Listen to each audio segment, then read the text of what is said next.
Welcome back बच्चों। चलो अब हम जा रहे हैं एक बहुत ही ज्यादा मेजर टॉपिक की तरफ जो हमारे चैप्टर 1 का मेजर टॉपिक है और ये बहुत सी दफा बोर्ड में लॉन्ग में भी आ चुका है। ठीक है, तो चलिए अब स्टार्ट करते हैं हम अपना कास्नर केल्नर सेल NaOH की प्रोडक्शन। ठीक है, सोडियम हाइड्रोक्साइड की प्रोडक्शन।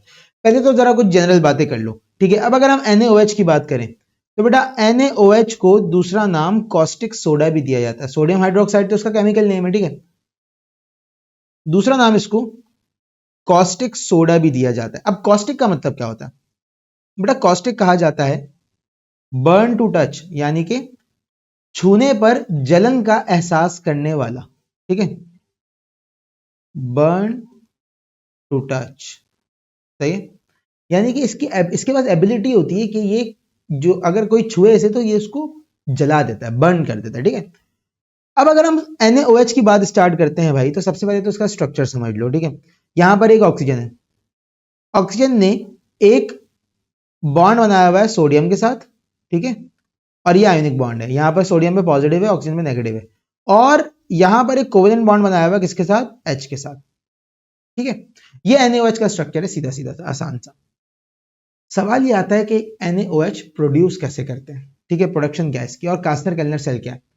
देखो बेटा, Castner Kellner cell is basically an example of electrolytic cell. Castner Kellner cell किस चीज की एग्जाम्पल है? इलेक्ट्रोलाइटिक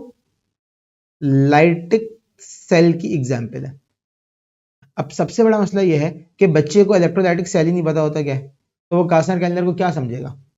पहले तो इलेक्ट्रोलाइटिक सेल पता हो, इलेक्ट्रोलाइसिस पता हो, फिर वो आगे चल के कोई चीज समझेगा। तो पहले हम बेसिक्स क्लियर करेंगे हमने। ठीक है, बेस क्या है कास्नर केल्नर सेल की? वो है इलेक्ट्रोलाइसिस। इलेक्ट्रोलाइसिस क्या होता है, आ जाओ देखते हैं। देखो बेटा, अगर हम इलेक्ट्रोलाइसिस की बात करें, वैसे तो इलेक्ट्रोलाइसिस फर्स्ट ईयर में चैप्टर इलेक्ट्रोकेमिस्ट्री के अंदर बहुत डिटेल से मौजूद है।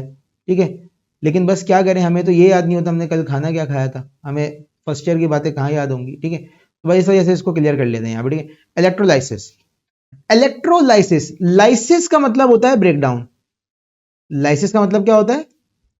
ब्रेक डाउन, सही है। और वर्ड इलेक्ट्रो का मतलब होता है इलेक्ट्रिसिटी। तो break down due to electric current या इलेक्ट्रिसिटी, ठीक है, कहलाता है इलेक्ट्रोलाइसिस। अब सुनना काम की बात, इलेक्ट्रोलाइसिस किया कैसे जाता है और इसका प्रोसीजर क्या है। अभी मैं सिर्फ जनरल सेल समझा रहा हूं तुम्हें कि इलेक्ट्रोलाइसिस होता कैसे, फिर इसी रूल को अप्लाई कर देंगे किस पर? कास्नर केल्नर सेल के ऊपर। ठीक है, थोड़ी सी चेंजिंग करेंगे उसमें और कास्नर केल्नर सेल पे अप्लाई कर देंगे। अब आ जाओ, इलेक्ट्रोलाइसिस करने के लिए तुम्हें चार चीजें चाहिए। नंबर 1, इलेक्ट्रोलाइटिक बॉक्स चाहिए। ठीक है, इलेक्ट्रोलाइटिक बॉक्स चाहिए। नंबर 2, आपको चाहिए हैं इलेक्ट्रोड्स। ठीक है, नंबर 3 पर आपको चाहिए इलेक्ट्रोलाइट, सही है। और नंबर 4 पे आपको मोस्ट इंपॉर्टेंट पार्ट बैटरी। ठीक है, ये चार चीजें चाहिए आपको इलेक्ट्रोलाइसिस करने के लिए। अब अगर हम इलेक्ट्रोड्स की बात करें तो बेटा इलेक्ट्रोड्स दो टाइप के होते हैं, एक होता है कैथोड और एक होता है एनोड। और ये क्या होते हैं थोड़ी देर में समझाता हूं। इलेक्ट्रोलाइट क्या? इलेक्ट्रोलाइट एक ऐसा solution which can conduct electricity, जो कि इलेक्ट्रिसिटी को क्या कर सकता है? कंडक्ट कर सकता है। और बैटरी, बैटरी तो सबको पता है भाई क्या होती है। ठीक है, स्टोर चार्ज, जो कि आगे की तरफ चार्ज प्रोड्यूस करती है और काम करवाती है। अब आ जाओ जरा इलेक्ट्रोलाइसिस करवाते हैं यहाँ पे। मिसाल के तौर पे यहाँ पर मैंने एक इलेक्ट्रोलाइटिक बॉक्स ले लिया, ये एक इलेक्ट्रोलाइटिक बॉक्स है। ठीक है, इसके अंदर एक फ्लूइड मौजूद है जो कि इलेक्ट्रोलाइट कहला रहा है। क्या कहला रहा है? इलेक्ट्रोलाइट। यहां मौजूद है इलेक्ट्रोलाइट।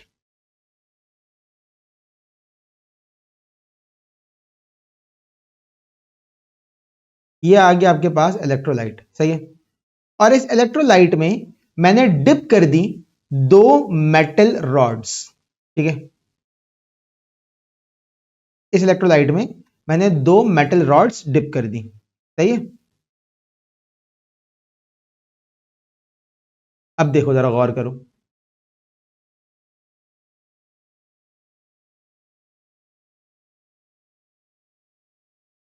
ये दो रॉड इसके अंदर चली गई, सही है भाई।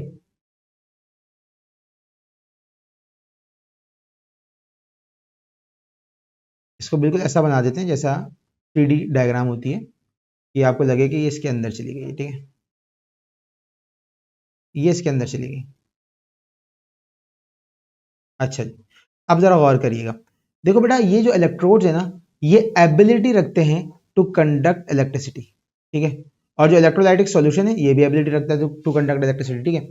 ये आ गया इलेक्ट्रोलाइट, यहाँ पे सॉल्यूशन है इलेक्ट्रोलाइट, ठीक है। ये दो चीजें क्या हो गई, ये हो गए इलेक्ट्रोड्स, ये हो गए दोनों इलेक्ट्रोड्स, ये आ गए इलेक्ट्रोड्स, ठीक है। अब मैंने इन इलेक्ट्रोड्स को बैटरी से जोड़ दिया, एक होता है बैटरी का पॉजिटिव टर्मिनल, ठीक है, एक होता है बैटरी का नेगेटिव टर्मिनल, ये बैटरी आ गई यहां पर, ठीक है। एक को मैंने नेगेटिव टर्मिनल से जोड़ा और एक को मैंने पॉजिटिव टर्मिनल से जोड़ा, सही है। तो पॉजिटिव टर्मिनल वाले के ऊपर पॉजिटिव चार्जेस आ गए, अब ये कैसे आए अभी थोड़ी देर में बताता हूं मैं आपको, ठीक। और यहाँ पे नेगेटिविटी आ गई, नेगेटिविटी कैसे आई इसके ऊपर ये भी मैं आपको अभी समझाता हूं। मिसाल के तौर पे ये जो इलेक्ट्रोलाइट था ये था फ्यूज्ड NaCl, ठीक है, फ्यूज्ड NaCl, फ्यूज्ड NaCl का मतलब है मेल्टेड NaCl, जिसको हमने मेल्ट किया हुआ है, ठीक है। तो यहां पर हमने NaCl ले लिया फ्यूज्ड फॉर्म में, ठीक है, ये सॉलिड था, इसको हीट देके हमने मेल्ट करा और मेल्ट करके इसको लिक्विड की फॉर्म में ले लिया, फ्यूज्ड, ठीक है। अब जब ये फ्यूज हुआ तो ये कन्वर्ट हो गया किसमें, Na positive and Cl negative में, ठीक है, ये कन्वर्ट हो गया Na positive and Cl negative में, सही है बेटा। अब एक बात हमेशा याद रखना, है जो बैटरी है ना, इसका जो पॉजिटिव टर्मिनल है बेटा, इसका होता है एक पुलिंग इफेक्ट, क्या होता है, पुलिंग इफेक्ट।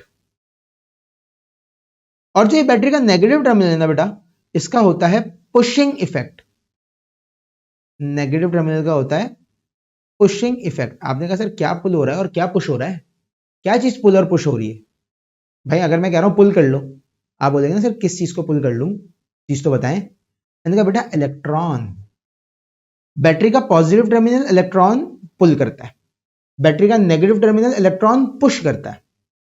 अब हुआ क्या, ये इलेक्ट्रॉन यहां बैठा हुआ था, इसके ऊपर पॉजिटिव चार्ज आ गया था, और पॉजिटिव चार्ज वाले इलेक्ट्रोड को नाम दिया जाता है एनोड, क्या नाम दिया जाता है, एनोड। और नेगेटिव चार्ज वाले इलेक्ट्रोड को नाम दिया जाता है कैथोड, सही है। अब क्या हुआ, ये NaCl फ्यूज फॉर्म में था, यहां पर Na पे पॉजिटिव चार्ज था, क्लोरीन पे नेगेटिव चार्ज था। बैटरी के पॉजिटिव टर्मिनल ने अपने इलेक्ट्रोड को बोला भाई इलेक्ट्रॉन लाकर दो मुझे, इलेक्ट्रोड ने ऊपर देख के बोला बैटरी भाईजान, ओ मेरे भाईजान कहां से लाकर दूं। बैटरी ने बोला मुझे नहीं पता, मुझे चाहिए है इलेक्ट्रॉन, ठीक है। क्या करूं, समझ से बाहर है। बैटरी ने बोला तुम्हारे आगे तुम्हें जो नजर आ रहा है ना उससे इलेक्ट्रॉन छीन लो और मुझे दे दो, मुझे चाहिए इलेक्ट्रॉन। बोला चले सही है, ठीक है। कभी कभार ऐसा हुआ करता था, बाहर किसी मुल्क से कॉल आ जाती थी कि भाई इतने पैसे चाहिए हैं, और फिर बंदे निकल जाया करते थे रिकवरी करने, और वो हर दुकानदार हर बिजनेसमैन के पास जाते थे, बोलते थे ये लें फितरे की पर्ची और ये लें ये चीज़ ये भरना है आपने, ठीक है। खैर वो ज़माना चला गया। तो अब हमारे पास क्या मामला हुआ कि भाई ये क्लोरीन था सामने, नेगेटिव था, इस इलेक्ट्रोड ने इस क्लोरीन को अपनी तरफ कर लिया पुल, इसको बुलाया पास, इधर आओ जरा क्लोरीन बात सुनो। और जैसी क्लोरीन इसके पास आया ना, इसने एक लगाया, इसको लाओ इलेक्ट्रॉन दो अपने, और क्लोरीन से क्या कर लिया, इलेक्ट्रॉन छीन लिए। अब ये इलेक्ट्रॉन जो क्लोरीन से छिना, अब देखो ये पॉजिटिव चार्ज ना यहां से मिटा रहा हूं थोड़ी देर के लिए, अब ये जो इलेक्ट्रॉन यहां से छिना इससे, ये मूव कर रहा है कहां पे, ऊपर की तरफ, और क्लोरीन यहां बैठ के फुल आंसू बहा रहा है कि भाई ये क्या हो गया, मेरे मुझसे इलेक्ट्रॉन छिन गया। बैटरी के पास इलेक्ट्रॉन पहुंच गया, लेकिन बैटरी की भूख खत्म नहीं हुई है, बैटरी ने बोला जितने आगे नेगेटिव पड़े ना सबसे इलेक्ट्रॉन छीनो। इस इलेक्ट्रोड ने दूसरे नेगेटिव को बुलाया, उसको एक कराया, उससे कहा लाओ इलेक्ट्रॉन दो अपना, छीना और किसको दे दिया, बैटरी को दे दिया। अब दूसरा क्लोरीन भी यहां बैठ के रो रहा है, दोनों से इलेक्ट्रॉन छीन गए। इन्होंने कहा भाई रोने से कुछ फायदा तो नहीं होगा, एक काम करते हैं हम दोनों जो है वो कोवेलेंट बॉन्ड बनाते हैं, अपनी मदद आपके तहत कोवेलेंट बॉन्ड बनाते हैं, शेयरिंग करते हैं अपने एक एक इलेक्ट्रॉन की, और यहां से Cl2 गैस बना के चलती का नाम गाड़ी, निकलते हैं यहां से। बहुत जुल्म सह लिया हमने यहां पर, बाहर निकलते हैं बस यहाँ से, जो आता है छीन लेता है, ठीक है ना। ये हालात है ना भाई, आप बाहर निकल जाए रात में, कोई गरीब आ जाएगा आपके पास और वो खिलौना दिखाएगा आपको, और खिलौना दिखाएगा आपको और रखेगा आपकी कनपटी पे, बोलेगा लाओ दे दो जो भी है, बहुत गरीब होता है वो बेचारा, ठीक है ना। तो भाई इस क्लोरीन ने क्या करा, इलेक्ट्रॉन छोड़ा अपना और Cl2 गैस बना के बाहर। अब जो Cl2 गैस बन के यहां से बाहर निकल गई, अब क्या होगा, अब ये इलेक्ट्रॉन यहां पे बैटरी के पास चले गए, बैटरी के पास पहुंच गए, यहां से आगे की तरफ मूव कर गए, ठीक है। तो बैटरी के पास जो है ये इलेक्ट्रॉन पहुंच गए। अब बैटरी ने इन इलेक्ट्रॉन्स को पुश कर दिया अपने नेगेटिव टर्मिनल से, कहां पर, कैथोड के ऊपर। कैथोड के ऊपर इलेक्ट्रॉन आ गए सारे, और कैथोड कह रहा है भाईजान, बैटरी भाईजान थोड़ा हौले हाथ रखो, क्या कर रहे हो, क्या कर रहे हो भाई। तो ये इलेक्ट्रॉन फेंके जा रहा है इसके ऊपर, फेंके जा रहा है, पुश करे जा रहा है, पुश करे जा रहा है, पुश करे जा रहा है, और कैथोड को कह रहा है जो तुम्हारे सामने दिख रहा है तुम्हें उसको दे दो। कैथोड कह रहा है भाई किसको दे दूं, क्या क्या करूं मैं, कहां दूं ये इलेक्ट्रॉन, ठीक है। वो कह रहा है भाई जिसको दिल चाहे दे दो, तुम्हारे सामने जो पॉजिटिव पड़ा उसको दे दो। बोला यार, कैथोड कह रहा है भाई क्या करूं मैं, ये इतने सारे इलेक्ट्रॉन आ गए मेरे पास। कैथोड ने मजबूरन, इसके सामने बैठा हुआ था सोडियम, कैथोड का दिल नहीं चाह रहा ये करने का, मजबूर है, ऊपर बैठी है सरकार, वो करवा रही है ये काम, ठीक है ना। सामने बैठा था सोडियम, उसके ऊपर पॉजिटिव चार्ज दिख गया कैथोड को। उसने कहा सोडियम मेरे भाई जरा बात सुनना, इधर आना करीब मेरे। सोडियम डरते डरते करीब गया कैथोड के, क्योंकि सोडियम के सामने क्लोरीन की मिसाल थी। क्लोरीन को किस तरीके से अपना इलेक्ट्रॉन त्याग के, अपना इलेक्ट्रॉन कुर्बान करके गैस बना के बाहर निकलना पड़ा। सोडियम डरते डरते डरते डरते किसके पास गया, कैथोड के पास, डरते डरते गया। कैथोड ने एक चमचे में इलेक्ट्रॉन रखा और सोडियम के मुंह में, खट ये लो पकड़ो खाओ इसे, और सोडियम का इलेक्ट्रॉन पकड़ा दिया। सोडियम चाहता नहीं था लेना ना, कैथोड ये काम करना चाहता है, लेकिन करवा कौन रहा है, बैटरी। अब देखो यहां पर भी एक लाइफ का एक सबक मिलता है हमें कि सोडियम की नजर में कौन बुरा है, कैथोड बुरा है, क्योंकि सोडियम पर कौन जुल्म कर रहा है, इलेक्ट्रॉन कौन घुसा रहा है सोडियम के मुंह में, कैथोड। लेकिन कैथोड खुद मजबूर है किसके हाथों, बैटरी के हाथों। असल कल्प्रिट कौन है, बैटरी। बहुत सी बार हमारी नजरों के सामने जो शख्स बुरा होता है, जरूरी नहीं है कि वो शख्स बुरा हो। बहुत सी बार ऐसा होता है कि हालात और वाकयात और कुछ फीडिंग उसको ऐसे करी जा रही होती है, कुछ मामलात ऐसे बना दिए जाते हैं कि वो शख्स हमें मजबूर हो जाता है हमारे साथ वो सारी चीजें करने पर। जैसे अक्सर टीचर और पेरेंट्स आप पे सख्ती करते हैं और आपको बहुत बुरा लगता है कि यार ये क्या हो रहा है मेरे साथ, क्यों हो रहा है। लेकिन बेटा उनको हालात और मामलात और वाकयात पता है कि अगर ये काम नहीं हुआ या ये काम हो गया तो इसका क्या बुरा इंपैक्ट आ सकता है, तो वो उस चीज से रोकते हैं तुम्हें। और तुम्हें क्या लग रहा होता है कि यार ये हमारे दुश्मन है, ये हमें बुरा बुरा कहते हैं, ये हमें रोकते हैं चीजों से, ये हमें डांट डपट करते हैं, लेकिन आपको नहीं पता कि वो आपकी भलाई के लिए कर रहे हैं, ठीक है ना। तो भाई क्या हुआ कि इलेक्ट्रॉन दे दिया किसको, सोडियम को। सोडियम को इलेक्ट्रॉन मिला, सोडियम न्यूट्रल हो गया, सोडियम यहाँ चिपक गया, क्योंकि जैसे ही मेटल न्यूट्रल होता है सॉलिडिफाई हो जाता है, वो यहाँ चिपकना स्टार्ट हो गया कैथोड के ऊपर। अब जरा ओवरऑल देखो क्या हो रहा है, ओवरऑल देखो, मैं यहाँ पे 3-4 पॉइंट लिख रहा हूं। ओवरऑल क्या हुआ, बैटरी की वजह से इलेक्ट्रॉन छिन गए एनोड से, ठीक है। एनोड पर आ गया पॉजिटिव चार्ज, ठीक है। एनोड पर आ गया कौन सा चार्ज, पॉजिटिव चार्ज, क्योंकि वो बैटरी के पॉजिटिव टर्मिनल से जुड़ा हुआ था। एनोड की तरफ अट्रैक्ट कौन हो रहा है, नेगेटिव चार्ज। क्योंकि नेगेटिव चार्ज एनोड की तरफ अट्रैक्ट हो रहा है, इसी वजह से इसको नाम दिया जाता है एनआयन। बहुत सी आवाम को तो यही नहीं पता होगा कि एनआयन नेगेटिव है, तो उसको वो नेगेटिव है क्यों, उसको एनाइन कहा क्यों जाता है नेगेटिव चार्ज को। नेगेटिव चार्ज को एनाइन इसलिए कहा जाता है क्योंकि वो एनोड की तरफ जाता है इलेक्ट्रोलाइसिस में। दूसरे हाथ पे बैठा हुआ है कैथोड, कैथोड बैटरी के नेगेटिव टर्मिनल से जुड़ा हुआ है, कैथोड नेगेटिव है, इसकी तरफ आने वाला चार्ज कौन सा है, पॉजिटिव चार्ज है। इसी वजह से पॉजिटिव चार्ज को क्या कहा जाता है, कैटाइन। क्या कहा जाता है, कैटाइन कहा जाता है। समझ में आ रही है मेरे बच्चे बात। तो भाई कैथोड खुद नेगेटिव है लेकिन इसकी तरफ आने वाला चार्ज पॉजिटिव है, तभी उसको कैटाइन कहते हैं, पॉजिटिव चार्ज को। एनोड खुद पॉजिटिव है लेकिन इसकी तरफ आने वाला चार्ज नेगेटिव है, इसी वजह से नेगेटिव चार्ज को एनाइन कहते हैं। अब देखो क्लोरीन, अब क्लोरीन की हम बात करें, Cl नेगेटिव क्लोराइड आयन, ये 7A ग्रुप का मेंबर है मेरे भाई, बात समझिए। पीरियोडिक टेबल समझाया था ना आपको मैंने बहुत डिटेल से, ये पीरियोडिक टेबल बना के पहली क्लास में समझाया था, बिल्कुल पहली क्लास। और ये बैठा हुआ क्लोरीन, ये बैठा हुआ किस ग्रुप का मेंबर है? 7A का। ठीक है, क्लोरीन 7A का मेंबर है। 7A कहलाते हैं हैलोजेंस, और पूरे पीरियोडिक टेबल में इनका एक दबदबा है, एक रोब है कि हमारी इलेक्ट्रोनेगेटिविटी सबसे ज्यादा, जिसके साथ भी बॉन्ड बनाते हैं उसका इलेक्ट्रॉन छीन लेते हैं। और यहां क्या हो रहा है? यहां पर क्लोरीन नेगेटिव से 2 थप्पड़ मार के इलेक्ट्रॉन ले लिए गए और उसको क्लोरीन न्यूट्रल बना दिया गया।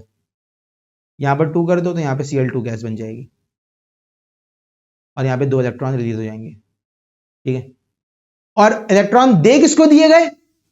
सोडियम पॉजिटिव को। किसको दे दिए गए? सोडियम पॉजिटिव को। अब सोडियम पॉजिटिव, सोडियम मेटल है और पॉजिटिव बनाने के बाद बहुत स्टेबल है क्योंकि नियॉन के जैसा बन चुका है। देखो ना, इधर आओ पीरियोडिक टेबल में, देखो ये बैठा हुआ सोडियम, ये 11 नंबर के साथ ये बैठा हुआ सबसे कोने पे। अगर ये एक इलेक्ट्रॉन लूज कर दे अपना तो क्या बन जाएगा? नियॉन बन जाएगा। और नियॉन किस ग्रुप का मेंबर है? 8A का। 8A वाले सारे बहुत स्टेबल होते हैं, तो सोडियम तो बड़ा स्टेबल हो गया भाई इलेक्ट्रॉन निकालने के बाद। वो कह रहा है मैं तो इलेक्ट्रॉन लेने का काम ही नहीं करता हूं, मैं तो देने का काम करता हूं, देता हूं सिर्फ। और यहां क्या हो रहा है? 2 थप्पड़ मार के सोडियम को इलेक्ट्रॉन दे दिए गए। ये पकड़ो 2 इलेक्ट्रॉन, 2 सोडियम को 2 इलेक्ट्रॉन पकड़ाए और यहाँ पे 2 सोडियम न्यूट्रल मेटल बना दिया। नेचर के अगेंस्ट काम करवाया जा रहा है। और नेचर के अगेंस्ट काम कौन करवाता है? याद रखना ये उसूल लाइफ का, अगर तुम्हें दिखे कोई काम नेचर के अगेंस्ट होता हुआ तो समझ जाओ पीछे कोई ड्राइविंग फोर्स है जो ये काम करा रही, किसी फोर्स के तहत हो रहा है ये काम। ठीक है ना? अगर एक शख्स तुम्हें ये कहता हुआ दिख रहा है कि भाई अल्लाह ताला ने मुझे पैदा तो आदमी किया था लेकिन मुझे फील अंदर से औरत हो रहा है, तो वो नेचर के साथ खेल रहा है। और नेचर तब्दील करवाने के पीछे कोई ना कोई फोर्स होती है। और पता है यहाँ पे फोर्स क्या है? एक औरत जो पैदा हो गई है, औरत पैदा करा अल्लाह ने उसे, और पैदा होने के बाद वो कह रही है मुझे अंदर से फील आ रहा है मैं मर्द हूं। एक मर्द पैदा हो गया, वो 18-19 साल तक लड़का ही था, उसके बाद वो अचानक से फील कर रहा है कि भाई मैं तो लड़की हूं। नेचर के अगेंस्ट काम हो रहा है। नेचर के अगेंस्ट काम हमेशा कोई ना कोई फोर्स करवाती है, और यहां पर फोर्स है शैतान। और शैतान तुम्हारा खुला दुश्मन है। कुरान की आयत है, वो आपसे उल्टे काम करवाएगा। जैसे ये बैटरी करवा रही है ना उल्टा काम क्लोरीन से और सोडियम से, नेचर के अगेंस्ट काम करा रही है। शैतान आपसे नेचर के अगेंस्ट काम करवाएगा। और कुरान ही की आयत है कि और खुदा के नेचर को तब्दील ना करो। कुरान शरीफ की आयत, कहोगे तो रेफरेंस भेज दूंगा, व्हाट्सएप करना, रेफरेंस भेज दूंगा आपको। तो भाई यहां पर नेचर के अगेंस्ट काम हो रहा है। तो अल्टीमेटली देखो यहाँ हुआ क्या, यहां पर NaCl जो था, NaCl जो था वो टूट गया ना। वो टूटा किसमें? 2Na न्यूट्रल और Cl2 गैस, जबकि यहां पर Na पॉजिटिव था, Cl नेगेटिव था। अब गौर करना, Cl नेगेटिव से 0 हुआ, यानी कि -1 से कहां गया? 0 हुआ। बेटा इसको कहा जाता है ऑक्सीडेशन, क्योंकि यहां पे ऑक्सीडेशन नंबर इंक्रीज हुआ है। सोडियम पॉजिटिव से 0 हुआ है, यानी कि +1 से 0 हुआ है। इसको कहा जाता है रिडक्शन, क्योंकि यहां पे ऑक्सीडेशन नंबर क्या हुआ है? रिड्यूस हुआ है। ठीक है, ऑक्सीडेशन हमेशा एनोड पर होती है, हमेशा एनोड पर होती है। Loss of electron. ठीक है, ऑक्सीडेशन का मतलब है लॉस ऑफ इलेक्ट्रॉन। क्लोरीन ने अपने इलेक्ट्रॉन कहां लूज किए? किस किस दहाने पर आगे लूज करें? क्लोरीन ने अपने इलेक्ट्रॉन एनोड पर आगे लूज करें ना। तो लॉस ऑफ इलेक्ट्रॉन कहां हुआ है? लॉस ऑफ इलेक्ट्रॉन एनोड पर हुआ है। और लॉस ऑफ इलेक्ट्रॉन को क्या कहा जाता है? ऑक्सीडेशन कहा जाता है। रिडक्शन की बात करें, हमेशा कैथोड पर होती है, यानी कि गेन ऑफ इलेक्ट्रॉन। सोडियम ने इलेक्ट्रॉन कहां गेन किया है? कहां गेन किया सोडियम ने इलेक्ट्रॉन? सोडियम ने इलेक्ट्रॉन कैथोड पर आगे गेन किया। तो रिडक्शन कहां हो रही है? कैथोड पर हो रही है। समझ आ रही बात? हमेशा रिडक्शन कैथोड पर होती है, हमेशा। गेन ऑफ इलेक्ट्रॉन कैथोड पर होता है। ऑक्सीडेशन नंबर बढ़ता है एनोड पर, कम होता है कैथोड पर। ठीक है, तो भाई ये एक बेसिक ढांचा था, स्केलेटन था इलेक्ट्रोलाइसिस का। अब इस पूरे कॉन्सेप्ट को उठा के हम लगा देंगे कास्नर केल्नर सेल में, पूरे कॉन्सेप्ट को उठा के, ठीक है। तो हम जरा कास्नर केल्नर सेल की डायग्राम बना लेते हैं यहाँ पर, ठीक है। अब आ जाओ, पूरा कॉन्सेप्ट उठा के एग्जैक्टली सेम मैं कास्नर केल्नर सेल पर लगा रहा हूं, ठीक है। उम्मीद करता हूं ये इलेक्ट्रोलाइसिस को समझ में आ गया होगा, बहुत डिटेल से अच्छे अच्छे एग्जांपल्स देके आपको समझा दिया। अब आ जाओ कास्नर केल्नर सेल की डायग्राम बनाते हैं सबसे पहले तो बेटा ये हमारे पास है कास्नर केल्नर सेल की डायग्राम, ठीक है। और जरा इस डायग्राम को समझना पहले थोड़ा सा, ठीक है।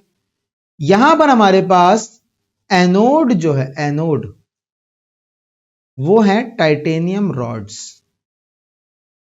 ठीक है। टाइटेनियम रॉड, देखो ये टाइटेनियम रॉड यहाँ पे जो हैंग हुई है ना, ये एनोड है बेटा, ठीक है, एनोड। और एनोड पे क्या चार्ज होता है? पॉजिटिव, अभी तुम्हें ऊपर बताया मैंने, ठीक है। और जो कैथोड है यहां पर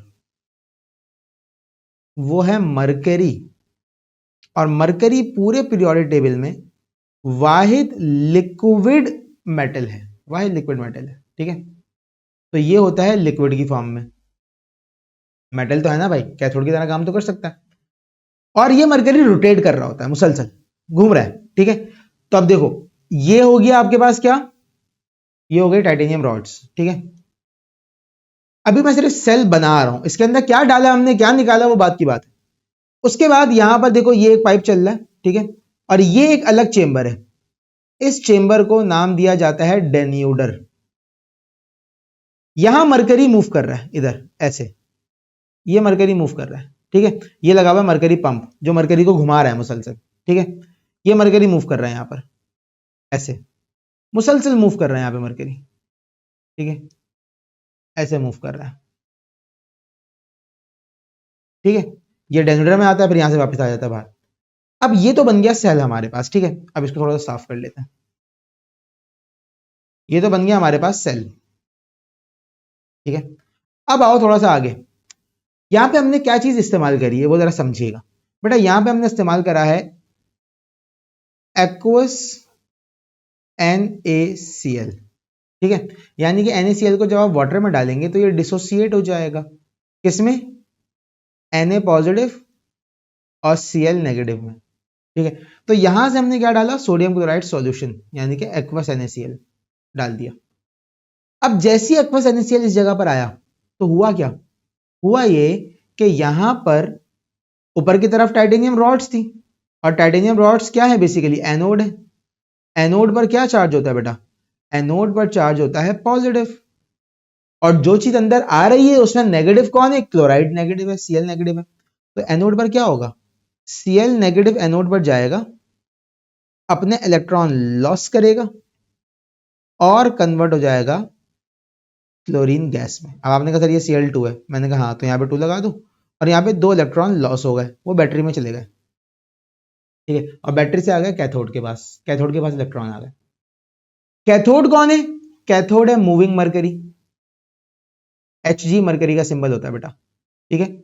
ये है कैथोड, और कैथोड पे क्या चार्ज था, नेगेटिव चार्ज था। नेगेटिव चार्ज की तरफ कौन आता है, पॉजिटिव चार्ज आता है, और यहां पॉजिटिव चार्ज कौन है, सोडियम पॉजिटिव चार्ज है। तो इसकी तरफ कौन आया, सोडियम आया, और उसने इलेक्ट्रॉन गेन करे। अब 2 इलेक्ट्रॉन निकले थे क्लोरीन के पास से, 2 सोडियम यहां पर है, 2 इलेक्ट्रॉन गेन करे और कन्वर्ट हो गए 2 सोडियम न्यूट्रल मेटल में।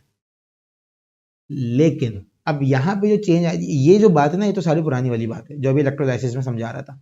यहां पे चेंज क्या आया, यहां पे चेंज ये आएगा भाई, सोडियम के साथ मरकरी भी तो पड़ा हुआ है, मरकरी के अंदर आया ना सोडियम इलेक्ट्रॉन गेन करने के लिए, इलेक्ट्रॉन गेन कर लिया। अब मरकरी भी न्यूट्रल है और सोडियम भी न्यूट्रल है, और दोनों ही मेटल है, और मेटल का दूसरे मेटल से बॉन्ड नहीं बनता, फिजिकली एक साथ बैठ सकते हैं लेकिन बॉन्ड नहीं बनता, ठीक है ना। तो ये बना देते हैं सोडियम मर्क्यूरी अमलगम। अमलगम का मतलब है कि दोनों साथ जुड़ के बैठ गए लेकिन कोई बॉन्ड नहीं बनाया इन्होंने, और ये सोडियम मरकरी अमलगम यहां बन गई, यहां बन गई इस जगह पे, क्योंकि यहां से क्लोरीन गैस, यहां से NaCl जब आपने डाला तो क्लोरीन गैस यहीं से बाहर, सोडियम यहां से आ गया किसके पास, मरकरी के पास, और यहाँ पे अमलगम बन गए और ये अमलगम यहाँ से जा रही है आगे, देखो ये अमलगम यहाँ से जा रही है आगे, और यहां से अमलगम पहुंच गई एक चेंबर में जिसका नाम था डेन्यूडर। डेन्यूडर में कौन आ रहा है? डेन्यूडर में आ रहा है सोडियम मरकरी अमलगम। कहां जा रहा है? डेन्यूडर में। डेन्यूडर में एक तरफ से डाला जाता है वाटर। क्या डाला जाता है? वाटर। डेन्यूडर में एक तरफ से डाला जाता है वाटर। अगर मैं वाटर को ऐसे लिख दूं तो कोई मसला तो नहीं है?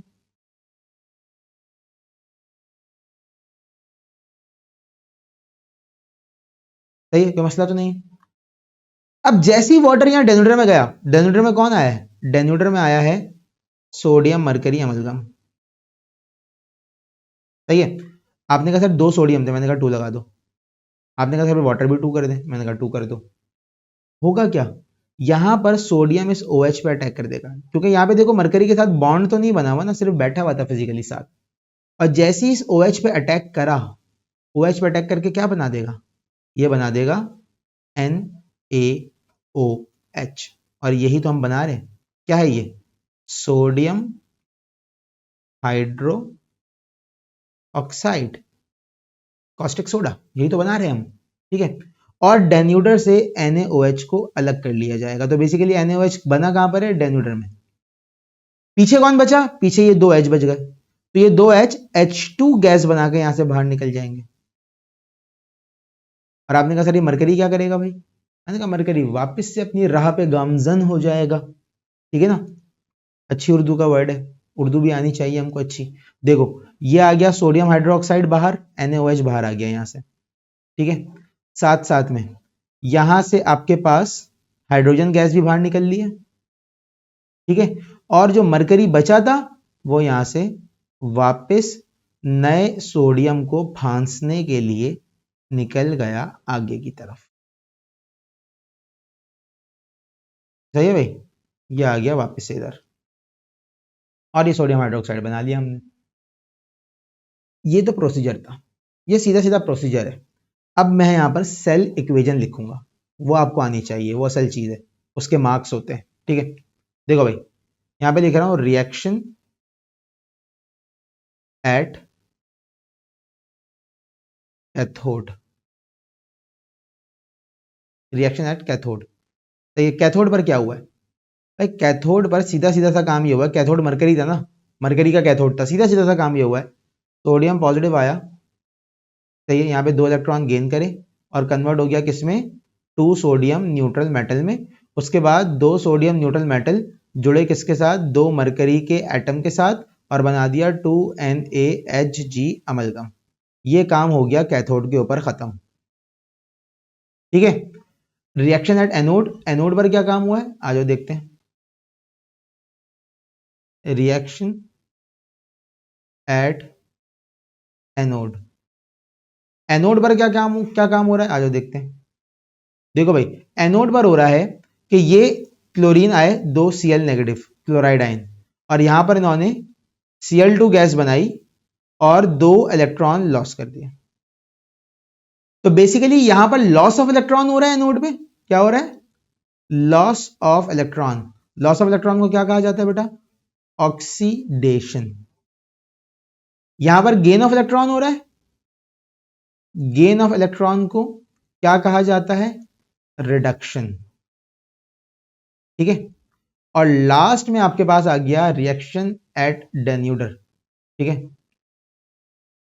Reaction in डेन्यूडर। डेन्यूडर में क्या हो रहा है भाई? डेन्यूडर में सोडियम मरकरी अमलगम के साथ वाटर को मिक्स किया जा रहा है। ठीक है। सोडियम मर्क्यूरी अमलगम के साथ वाटर को मिक्स किया जा रहा है, और यहां पर सोडियम जाके अटैक करता है किसके ऊपर? OH के ऊपर, और बना देता है क्या? NaOH। साथ में क्या चीज होती है? क्या बचता है पीछे? H। तो अब ये H अकेला तो निकलेगा नहीं, H2 निकलेगा। तो इसको बैलेंस करने के लिए यहां पे 2 लगाएंगे, यहां पे 2 लगाएंगे, और यहां पे 2 लगाएंगे, और साथ में क्या बच गया? मरकरी बच गया, जो कि निकल जाता है मजीद सोडियम को ग्रैब करने के लिए आगे की तरफ। और ये बन गया हमारे पास हमारा कॉस्टिक सोडा NaOH। सही है भाई? तो बेटा ये आपके पास इक्वेशंस थी किसकी? कास्नर केल्नर सेल की। ठीक है, अब जरा बुक से देख लो, बुक के अंदर भी ये कास्नर केल्नर सेल की डायग्राम है। ठीक है, और देखो ये हो रहा है रिएक्शन एट एनोड। ठीक है, ये हो रहा है reaction at anode, 2Cl convert हो रहा है Cl2 में और 2 इलेक्ट्रॉन लॉस हो रहे हैं और क्या हो रही है, ऑक्सीडेशन हो रही है। ठीक है, और ये कहां पर हो रही है, एनोड पर हो रही है। ठीक है, टाइटेनियम एनोड पर। सही है, रिएक्शन एट कैथोड क्या हो रहा है, ऑन द अदर हैंड। ठीक है, देखो कैथोड पर ये हो रहा है कि जो मरकरी कैथोड है हमारे पास, वहां पे सोडियम आया, 2 इलेक्ट्रॉन गेन करे, बन गया सोडियम न्यूट्रल, और सोडियम न्यूट्रल जाके मिक्स हो गया किसके साथ, मरकरी के साथ, क्या बना दिया, सोडियम मरकरी अमलगम। उसके बाद ये चला गया कहां पे, डेन्यूडर में।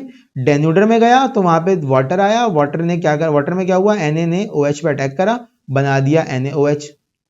पीछे H2 गैस बची, वो बाहर, और मरकरी निकल गया मजीद सोडियम को ग्रैब करने के लिए। ठीक है बेटा, उम्मीद करता हूं कि ये चीज आपको बहुत ज्यादा डिटेल से समझ में आ गई होगी जो मैंने कराई है आपको। ठीक है, तो कास्नर केल्नर सेल की मेजर इक्वेशंस तो यहां पर हो गई हैं सारी।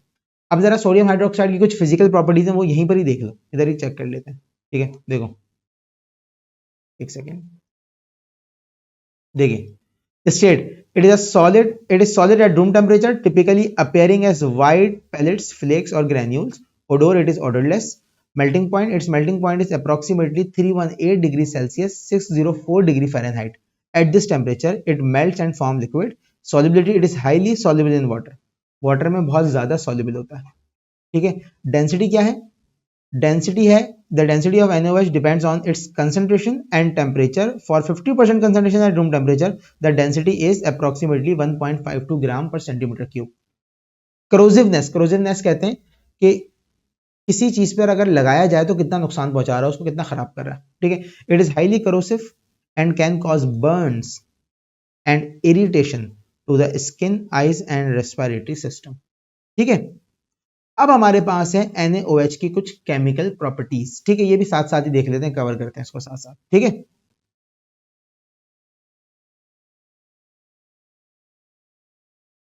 तो केमिकल प्रॉपर्टीज की अगर हम बात करें NaOH की, तो बेटा सबसे पहली चीज तो आपको ये याद रखनी है कि NaOH इज अ बेस।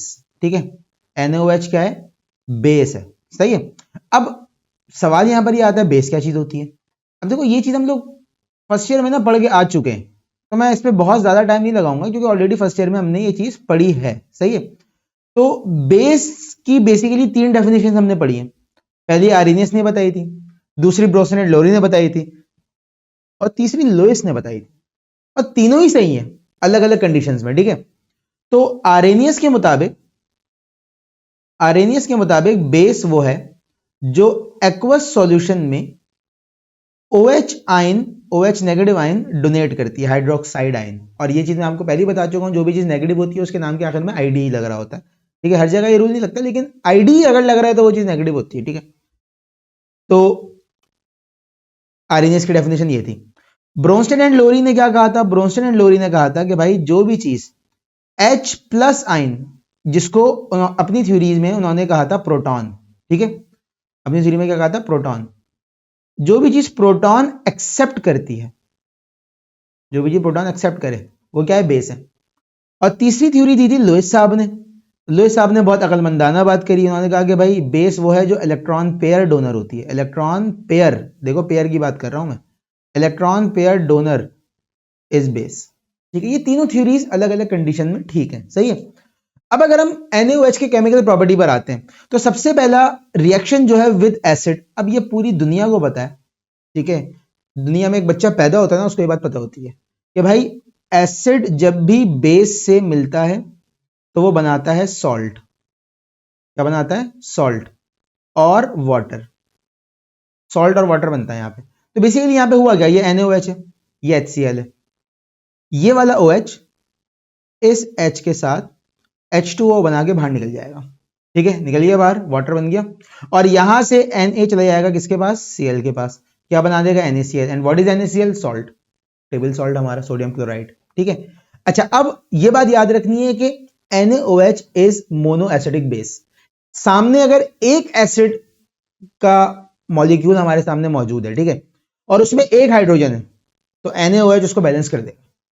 लेकिन अगर सामने कोई ऐसा एसिड है जिसमें 2 H है या 3 H है, तो फिर NaOH के उतने ही मॉलिक्यूल्स हमें चाहिए होंगे, उतने ही मोल्स हमें चाहिए होंगे जितने सामने एसिड के H मौजूद है। ठीक है, मिसाल के तौर पर अगर H2SO4 की बात करें तो यहाँ पे 2 H है, तो हमें 2 NaOH चाहिए होंगे, क्योंकि ये एक एसिड के मोल को बैलेंस करने के लिए काफी है, एक एसिड के मॉलिक्यूल को बैलेंस करने के लिए काफी है जिसमें एक H होता है। लेकिन अगर 2 H हो गए सामने तो अब हमें ये 2 चाहिए होंगे, तो यहाँ पर भी यही होगा, H OH के साथ वाटर बना के बाहर निकल जाएगा। लेकिन यहाँ पे कितने वाटर बनेंगे, 2 वाटर बनेंगे, 2H2O। ठीक है, और यहाँ पर Na चला जाएगा किसके पास, SO4 के पास, ये बन जाएगा Na2SO4, सोडियम सल्फेट, ये भी सॉल्ट है बेटा। ठीक है, अच्छा नेक्स्ट रिएक्शन जो है आपके पास वो है किसके साथ, फेरिक क्लोराइड के साथ। अच्छा, फेरिक क्लोराइड इटसेल्फ सॉल्ट है। ठीक है, क्योंकि यहां पर देखो ना, गौर करो क्या क्या चीज है, आयरन, Fe क्या आयरन, फेरस, और ये है क्लोरीन। ठीक है, तो बेसिकली ये मेटल नॉन मेटल का बॉन्ड है, आयोनिक बॉन्ड है, ये ऑलरेडी सॉल्ट है फेरिक क्लोराइड, और इसके साथ हम NaOH को रिएक्ट करवा रहे हैं, तो क्या होगा, पार्टनर चेंजिंग हो जाएगी। Na चले जाएगा Cl के साथ और Fe चले जाएगा OH के साथ। ठीक है, ये बन जाएगा FeOH3 और ये बन जाएगा आपके पास 3NaCl। ठीक है, इसके बाद reaction with aluminium and zinc. सही है, अब ये इंपॉर्टेंट रिएक्शन है बहुत ज्यादा, ये बहुत सी दफा पूछा जा चुका है पेपर के अंदर, तो ये आपको अच्छे तरीके से याद करना है। ठीक है, अच्छे तरीके से इस रिएक्शन की प्रैक्टिस करनी है। ठीक है, अब देखो यहाँ पे 2 NaOH है, रिएक्ट कर रहे हैं किसके साथ, एल्यूमिनियम के साथ। एल्यूमिनियम क्या है, मेटल है, क्या करेगा, ये फौरन से सोडियम को या तो रिप्लेस करेगा या तो उसके साथ जो है वो कोऑर्डिनेट कोवेलेंट बॉन्ड में जुड़ जाएगा। ठीक है, तो यहाँ पे एल्युमिनियम आ गया बीच में। ठीक है, और यहाँ से H को धक्का मार के निकाल दिया इसने, H को निकाला तो ये 3H2 गैस बाहर, और ये बन गया सोडियम एल्यूमिनेट। ठीक है, क्या कहते हैं, एल्यूमिनेट। उसके बाद जिंक के साथ रिएक्ट करवा दिया, ये बन जाएगा सोडियम जिंकेट। ठीक है, इसको सोडियम जिंकेट कहा जाता है। ठीक है, और यहां से भी जिंक आया और यहां से H को धक्का मारा, बाहर निकाला, और ये H2 गैस यहाँ पर। ठीक है, ये हो गया आपके पास। आगे चलो, रिएक्शन विद क्लोरीन। NaOH अगर क्लोरीन के साथ रिएक्ट कर जाए तो क्या होगा, पूरी दुनिया को पता है क्या होगा। ठीक है, NaCl तो बनेगा ही बनेगा। ठीक है, अब देखो यहाँ पे 3Cl2 लिखा हुआ है, 3 मल्टीप्लाई बाय 2 करूं अगर मैं, तो कितने क्लोरीन के एटम हो गए, 6 क्लोरीन के एटम हो गए। सही है, और यहाँ पे Na के कितने एटम है, 6। यहां से 5 Na के एटम निकलेंगे और यहां से 5 क्लोरीन को NaCl बना के अलग कर देंगे। कितने बचे, अब यहाँ पे क्या बचा, यहां से 5 माइनस कर दिए मैंने, Na, एक Na यहां पर बच गया।